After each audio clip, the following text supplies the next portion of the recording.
10 times the world looked at Tupac Shakur and said, done.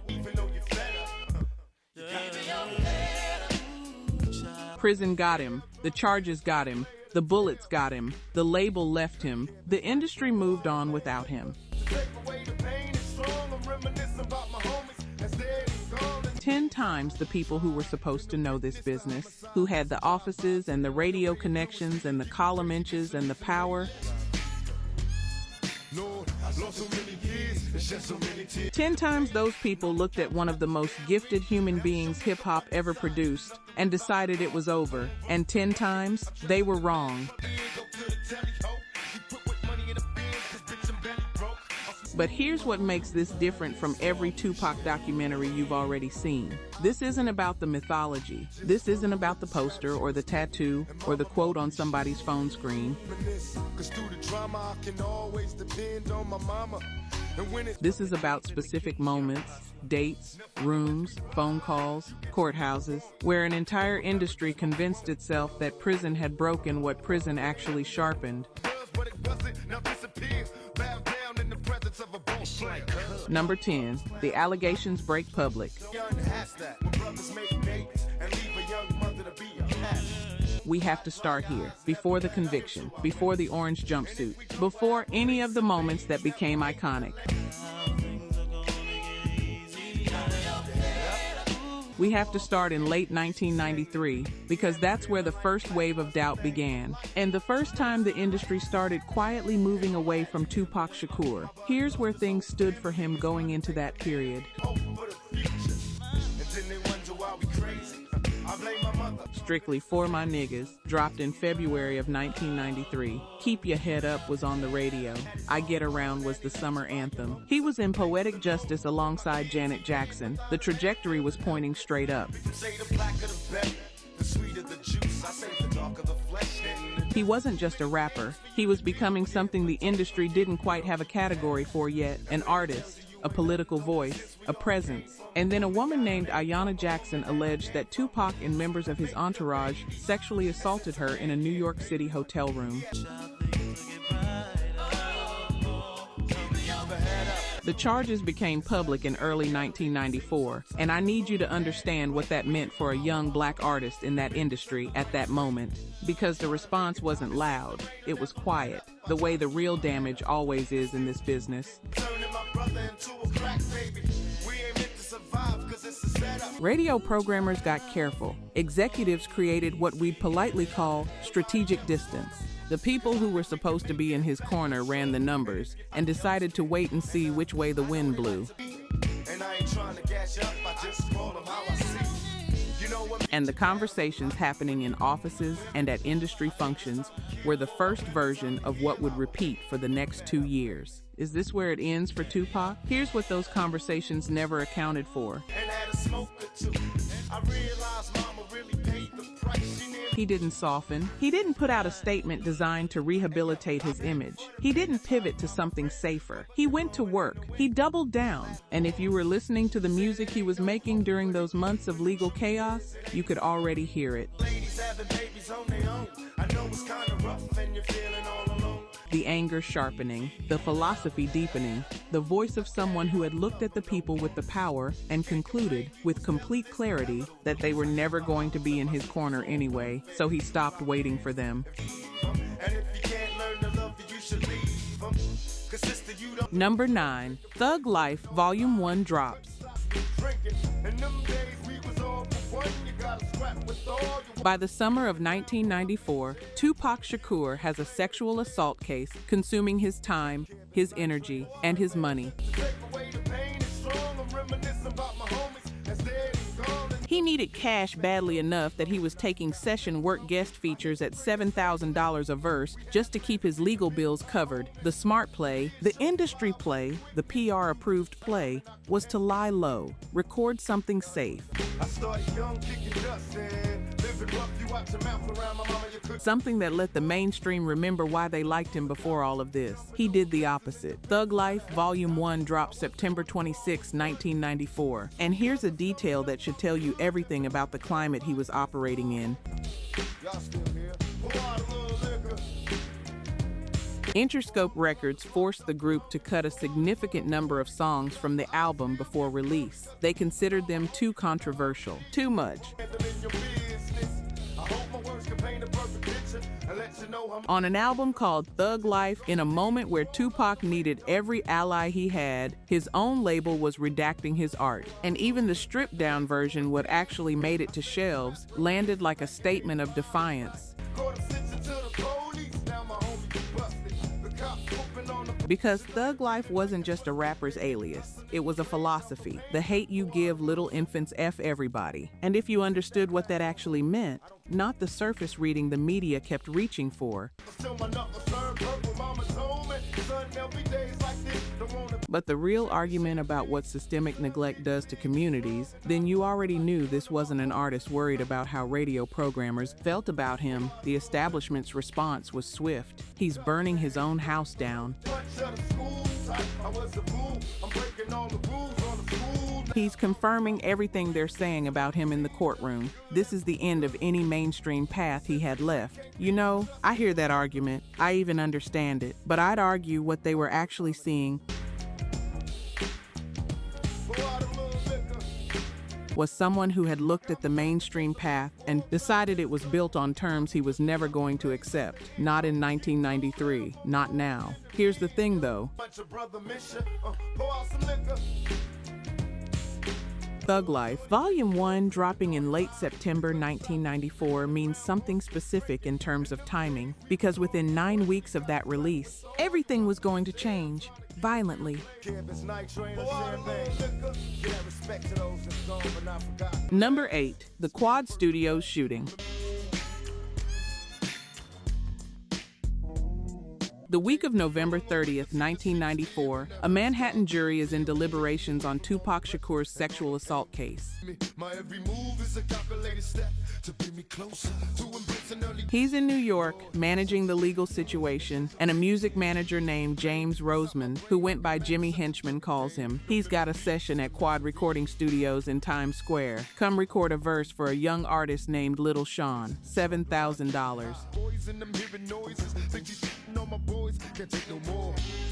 Tupac needs the money. He agrees, and what happened in the lobby of Quad Recording Studios on the night of November 30th, 1994, cracked hip-hop in two. 3 armed men in army fatigues confront him in the lobby. This was not a random robbery. The organization of it, the timing of it, the fact that it happened on the very night the jury was deliberating his case, pointed at something deliberate. They demand his jewelry and valuables. He curses at them. He fights back. They shoot him 5 times. Bullets hit his thigh, his scrotum, his hand, and one grazes his head. His friend, Stretch Walker, drags him into the elevator. He survives the night. He checks himself out of the hospital against medical advice within hours of surgery. And the next day, Tupac Shakur appears in a Manhattan courtroom, in a wheelchair, bandaged, shot 5 times less than 24 hours earlier, because the jury's verdict is coming, and he refuses to be absent from his own life.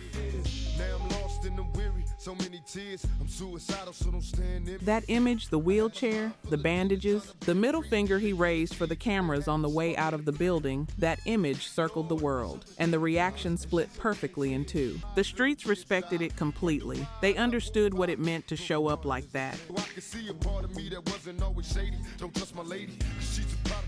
The industry didn't know what to do with it, because when someone refuses to be diminished like that, it breaks the narrative you've been building. You can't bury someone who keeps showing up. But the verdict was coming, and after the verdict, the sentence.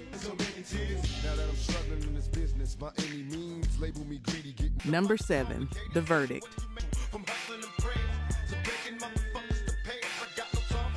The jury comes back. December 1st, 1994, one day after the Quad Studios shooting. Tupac is not in the courtroom when the verdict is first read. He'd been at Metropolitan Hospital. He made a surprise appearance that morning, then left. And when the jury's decision came in that Thursday night, it landed across the industry like something final. Guilty of first-degree sexual abuse, acquitted on the more serious sodomy charges. Acquitted on the weapons charge, but the conviction that remained was real, and a prison sentence was now coming. Here's what I want you to really feel about this specific moment. Because in December of 1994, the media coverage was not complicated.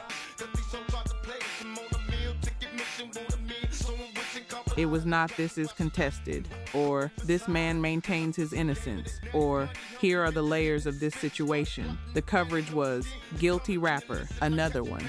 Radio stations used it as the excuse they'd been looking for. Executives who'd been hedging made their decisions. The quiet distancing became a little less quiet, and the consensus that formed in those days across the industry that was supposed to be his industry was the cleanest it had ever been. Tupac Shakur is finished. But here's what nobody knew in December of 1994.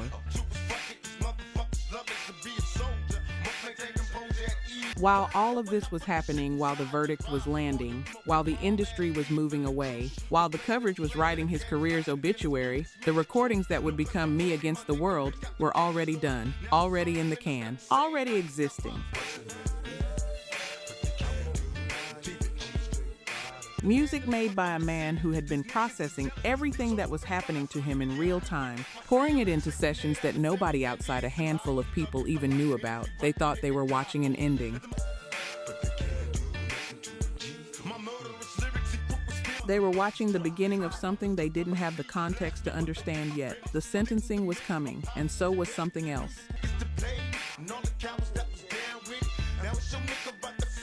Number 6, the orange jumpsuit. February 8, 1995, Judge Daniel Fitzgerald sentences Tupac Amaru Shakur to 1.5 to 4.5 years in New York State Prison. On February 14, 1995, Valentine's Day, he formally begins serving that sentence at Clinton Correctional Facility in N.W.A, New York, almost 6 hours north of New York City. Maximum security.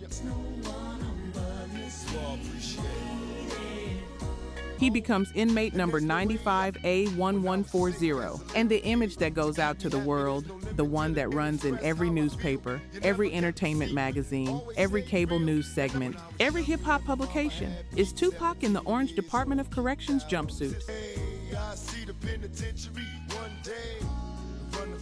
I need you to think about what that image was doing, because it was doing something deliberate. Images carry narratives. That orange jumpsuit wasn't just documentation. In the hands of the people publishing it, it was a visual period at the end of a sentence, a closed door.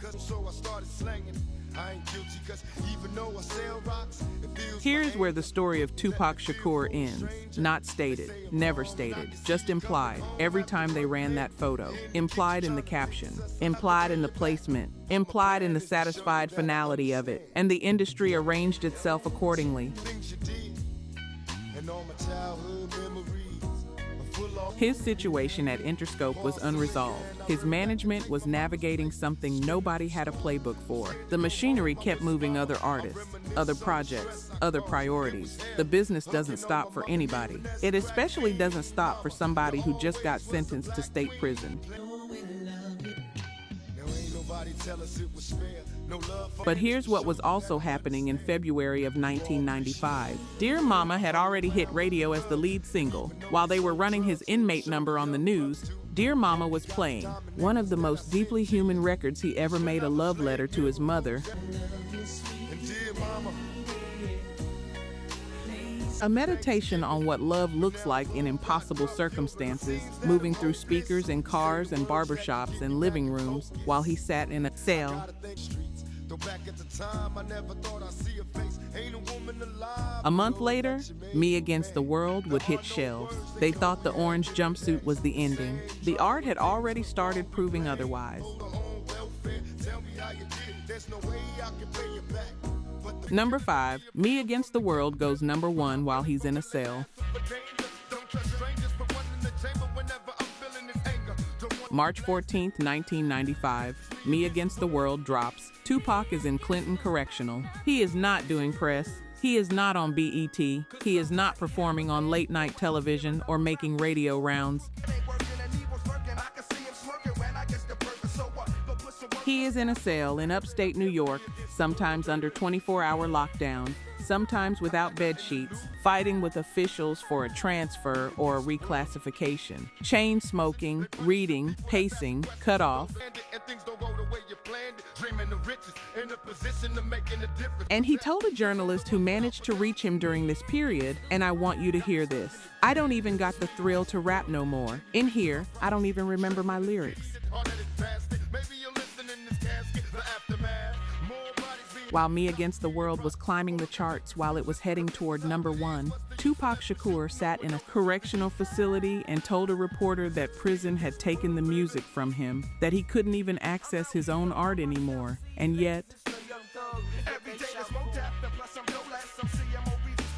the album debuted at #1 on the Billboard 200 on April 1st, 1995. It held that position for 4 consecutive weeks. It also hit #1 on the top R&B and hip-hop albums chart in its first week alone. It sold 240,000 copies, the highest first-week sales for a solo male rap artist at that point in history. He became the first artist ever to have an album debut at #1 on the Billboard 200 while serving a prison sentence. And if you're nodding at that fact, you're not alone, because the full weight of it is almost impossible to hold. They locked him up. They took his freedom. They ran his inmate number in the press. And the art he'd made before the walls closed around him, without him being able to do a single thing to promote it, without him being able to even remember his own lyrics, that art was #1 for a month straight. He married Keisha Morris inside that facility on April 4th, 1995. 3 days after that #1 debuted, inside a maximum security prison, 6 hours from everything. #4, The Silence Inside. Me Against the World going to #1 changes the public conversation. It proves, empirically, that the audience hadn't left. The people buying records had not abandoned him. With their money and their attention, they said loudly, "We're still here." But the inner circle, the industry, the people who had been in his spaces, eaten with him, recorded alongside him, called themselves his people. Where were the visits? Where were the public shows of solidarity? The kind of loyalty the culture was supposed to be built on. The visits to Clinton Correctional were scarce in a way that spoke volumes. And here's the specific silence that consumed Tupac's mind through those months. The one from the New York hip-hop world, from the bad boy camp. Because before the beef, before everything that came later, there had been genuine friendship between Tupac and Biggie Smalls. Mutual respect, real history. But after the Quad Studio shooting, Tupac started asking questions he couldn't get answered. Hard ones. Who knew he was going to be at that session that night? How did those men know exactly when to be there? And the silence from the bad boy operation, not a public statement of support, not a visit, not a word in the months after the shooting and through his entire prison stint. That silence became a verdict of its own, at least in Tupac's mind. Now, I'm not here to tell you what Biggie knew or didn't know. That debate has been alive for 30 years and there's still no clean resolution. And whether you believe the silence was guilt or simply the complicated reality of navigating a volatile situation, I'll let you sit with that. But here's what I know for certain. A man who had been shot 5 times, convicted in a case he contested, sitting in a cell while an industry moved on without him, had nothing but time and his thoughts and his books Machiavelli, Sun Tzu, political philosophy to turn that silence over and over again in his mind. What came out of that process? In the art, in the persona, in the decisions he made, the moment he stepped back into the world, was something nobody around him was fully prepared for. Number 3, the Death Row Deal. October 1995, Suge Knight is on the phone, and I need you to hold the full weight of that sentence in the context of October 1995, because Death Row Records is not simply a record label at this point. It is the most powerful and most feared operation in all of rap music. Dr. Dre has just left under painful circumstances. Snoop is there. Doggy Style happened. Murder Was the Case happened. Death Row is running West Coast hip-hop like no single label has ever run a region before. And Suge Knight calls Tupac Shakur in prison and makes him an offer. Death Row will post the bail, $1.4 million. Tupac gets out while his conviction is under appeal. In exchange, 3 albums for Death Row Records. Now, you already know what the industry said about this deal. Sold out. Handed his career to the most controlling label in rap music in exchange for freedom. Traded independence for a cell key. Whatever came next was going to be Suge's vision, not Tupac's. The machine had consumed him. Career over, just differently than expected. Here's where I'll let you decide, because I genuinely think this one goes either way. Some people look at that deal and see a desperate man backed into a corner with no other viable option, signing whatever he had to sign to breathe open air again. That's a real interpretation. And some people look at it and see the most calculated move in hip-hop history, aligning with the one force powerful enough to match what he was carrying out of that facility. Both of those reads are honest, and I don't think the truth is clean. But here's the part that isn't debatable. On October 12, 1995, Suge Knight's car pulls up outside Clinton Correctional Facility, and Tupac Shakur walks out. And within 48 hours of walking out, he's in the studio. The man they said prison had broken was recording music 2 days after his release. Number 2, 66 Days. October 12, 1995. He walks out of Clinton Correctional. October 13th, the very next day, he's in the studio at Can-Am in Tarzana. 2 of America's Most Wanted with Snoop Dogg is recorded on that first day back. And then the sessions just don't stop. All Eyes on Me, the entire album was recorded from October 13th through December 18th, 1995. 66 days. What they built in those 66 days was the first double album in hip-hop history. 27 tracks, features from Dr. Dre, Snoop, Method Man, Redman, Nate Dogg, Casey, and JoJo. 132 minutes of music. Released February 13th, 1996, just 4 months after he walked out of a maximum security prison. Now, the people who had spent a year and a half writing the end of his career were forced into an awkward position because the music was undeniable. All Eyes on Me debuted at #1. It went platinum 5 times over in the United States alone. The verses were precise. The production was urgent. The features were placed with intention. But some of the same people who had been calling his career dead pivoted to a new critique.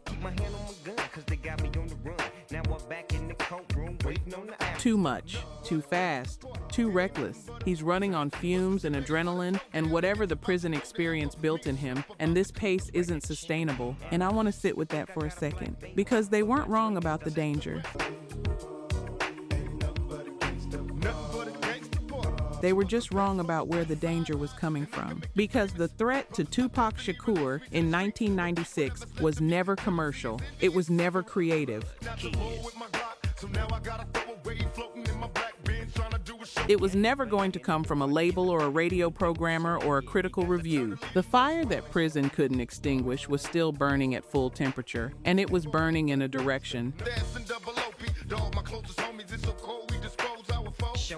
#1, June 4th, 1996, and September 7th, 1996.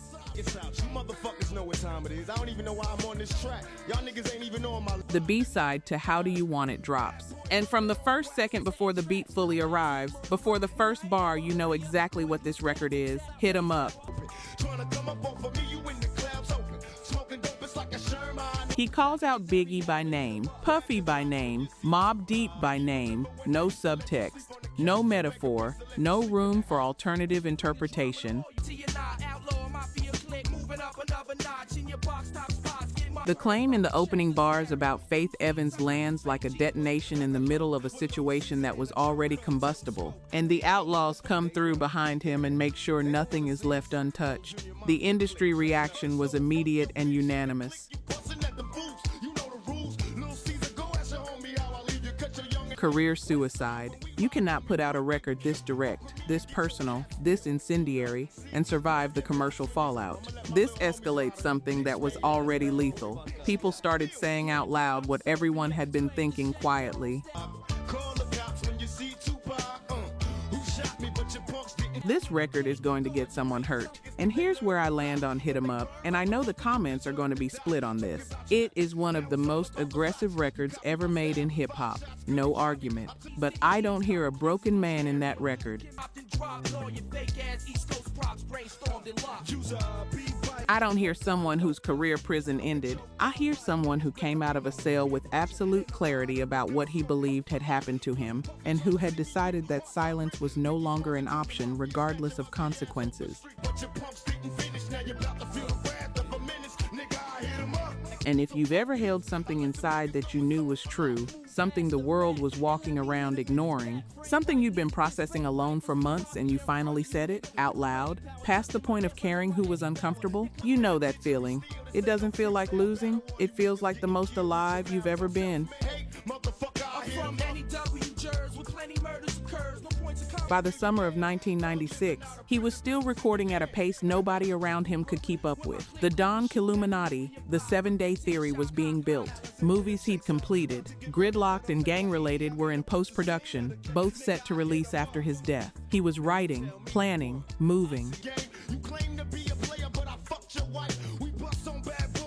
And on September 7, 1996, he's in Las Vegas. Mike Tyson is fighting Bruce Seldon at the MGM Grand. Tupac is there with Death Row. After the fight, a confrontation in the arena sets the night in motion. Later, on Flamingo Road, a white BMW pulls alongside the car Tupac is riding in. He is shot multiple times. September 13, 1996. He dies, 25 years old. They said the charges would end his career. Prison never ended Tupac Shakur's career, not once. Not in any of the 10 moments on this list. What ended his career was a Las Vegas street. And the version of him that prison created, the speed, the defiance, the focus, the score settling, the refusal to slow down, that version was operating at full heat when September 7th arrived.